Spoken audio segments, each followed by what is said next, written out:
Free में उपलब्ध हो जाता है।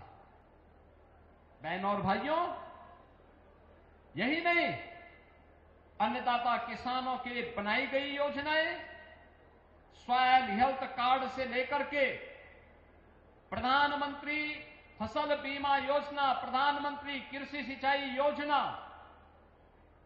और प्रधानमंत्री किसान सम्मान निधि जैसी स्कीम, जिसमें भारत के 11 करोड़ किसान 6,000 रुपए हर वर्ष प्रधानमंत्री मोदी जी के हाथों से प्राप्त करके सहकारों के शोषण से मुक्त हुए हैं। आज किसान को उसकी उपज का दाम दिया जा रहा है, लागत का 1.5 गुना दाम उपलब्ध करवाने का काम हो रहा है। श्रमिकों को उनकी सामाजिक सुरक्षा की बीमा की स्कीम के साथ जोड़ने का काम हुआ है। युवाओं के लिए मिशन रोजगार के साथ साथ स्टार्टअप और स्टैंडअप जैसी स्कीमों ने उनके जीवन में एक नया परिवर्तन लाया है। आज भारत का युवा जॉब सीकर नहीं, बल्कि जॉब क्रिएटर बनकर के दुनिया के युवाओं को नौकरी देने का मादा रखता है, उस प्रकार की क्षमता रखता है। नारी गरिमा की रक्षा करने के लिए पिछले 11 वर्ष में हम सब ने देखा है कैसे परिवर्तन आया।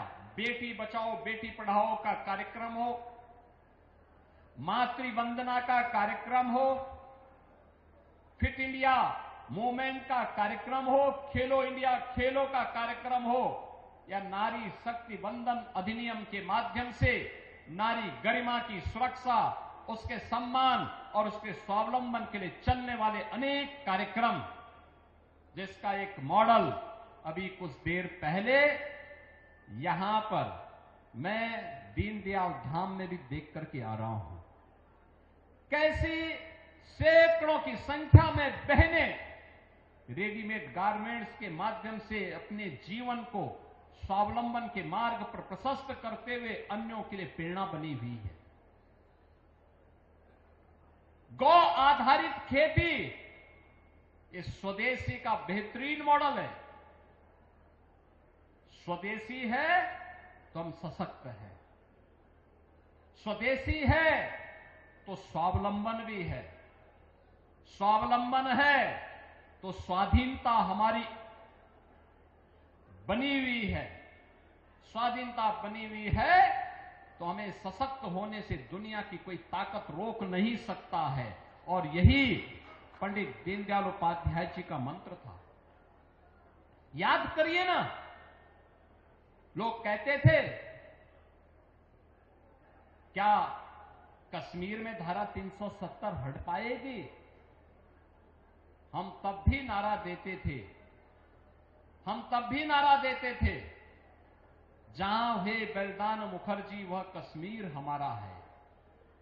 हर भारतीय जनसंघ का, हर भारतीय जनता पार्टी का कार्यकर्ता अपने संस्थापकों के द्वारा दिए गए उस मंत्र को लेकर के, जो डॉक्टर श्यामा प्रसाद मुखर्जी ने 1952 में जो मंत्र देश को दिया था, पंडित दीनदयाल उपाध्याय जी ने जो हुंकार उस समय भरी थी, और उसके बाद जब डॉक्टर श्यामा प्रसाद मुखर्जी का बलिदान हुआ था, तब पंडित जी ने नारा दिया था, जहां हुए बलिदान मुखर्जी वह कश्मीर हमारा है। और वह कश्मीर धारा 370 को सदैव में दफन करते हुए, समाप्त करते हुए प्रधानमंत्री मोदी जी को कश्मीर के अंदर भी भारत का कानून लागू करके भारत का अभिन्न हिस्सा बनाने का काम किया है। कश्मीर कांग्रेस और अन्य दलों के लोगों ने देश के लिए एक नासूर बनाया था। आज प्रधानमंत्री मोदी जी ने कश्मीर को फिर से धरती का स्वर्ग बनाने का काम किया है। बहनों और भाइयों, लोग कहते थे क्या अयोध्या में राम मंदिर बन पाएगा? हम तब भी कहते थे कि रामलला हम आएंगे, मंदिर वहीं बनाएंगे। संघ परिवार का, विचार परिवार का हर कार्यकर्ता इस नारे को लेकर के चलता था। हर कार्यकर्ता इस नारे को लेकर चलता था। देश के सेकुलर दलों के लिए असंभव था, लेकिन भारत की राष्ट्रवादी मिशन और भारत और भारतीयता के प्रति समर्पित हर नौजवान के लिए संभव था। और मोदी जी आए, डबल इंजन की सरकार आई, अयोध्या में भगवान राम का भव्य मंदिर का निर्माण भी हो गया, रामलला विराजमान भी हो गए।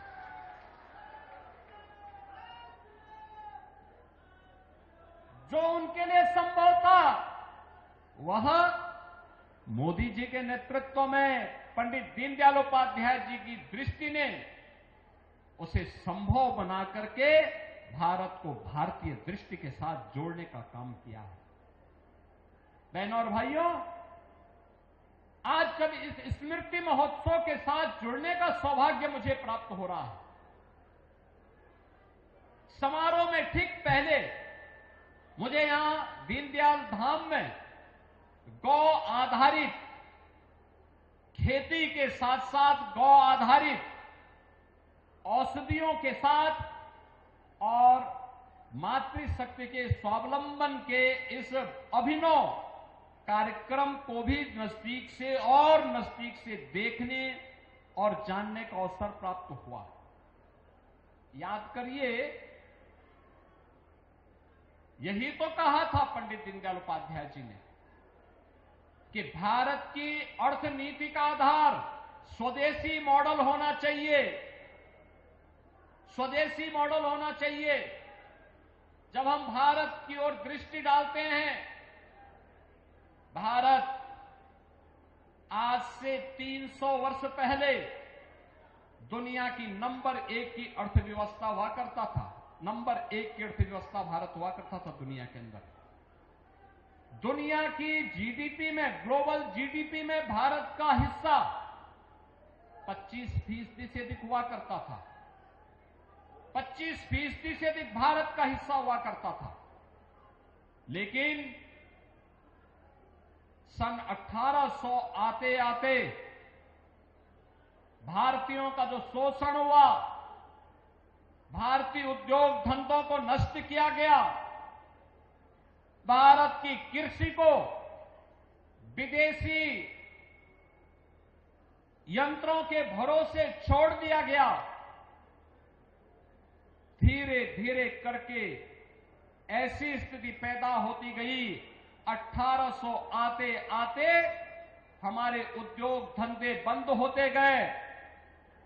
पहले जिस भारत में आधी आबादी कृषि पर, आधी आबादी स्वदेशी उद्योगों पर निर्भर होकर के स्वावलंबन का और सुदृढ़ अर्थव्यवस्था का मॉडल प्रस्तुत करती थी, उद्योग धंधे, परंपरागत उद्यम बंदी की ओर गए। खेती पर निर्भरता बढ़ती गई, खेती महंगी होती गई, खेती का उत्पादन का लागत बढ़ता गया और भारत में फिर बंगाल की अकाल और तमाम प्रकार की ऐसी त्रासदियों का सामना भारत को करना पड़ा था, जिसमें करोड़ों की संख्या में लोगों को अकाल मौत का सामना करना पड़ा था। विदेशी हुकूमत ने देश के विकास की जड़ों को कमजोर करके, हिला करके रख दिया था। जब ये देश आजाद होता है तो जिस 300 वर्ष पहले जिस भारत का दुनिया के विकास में, दुनिया की अर्थव्यवस्था में 25% शेयर हुआ करता था, वही भारत धीरे धीरे करके कम होता गया उसका शेयर और आजाद होते समय 1947 में भारत का हिस्सेदारी केवल 4% रह गई। 4% रह गई। पिछले 75-78 वर्षों में भारत ने फिर अपनी विकास की यात्रा को आगे बढ़ाया और आगे बढ़ा करके जिस यात्रा को पिछले 11 वर्ष में हम सब ने अपनी आंखों के सामने देखा है, आज भारत दुनिया की सबसे बड़ी उभरती हुई तेजी के साथ बढ़ती हुई अर्थव्यवस्था के रूप में अपने आप को स्थापित किया है और उसका एक मॉडल उत्तर प्रदेश ने दिया है। वो मॉडल है स्वदेशी का।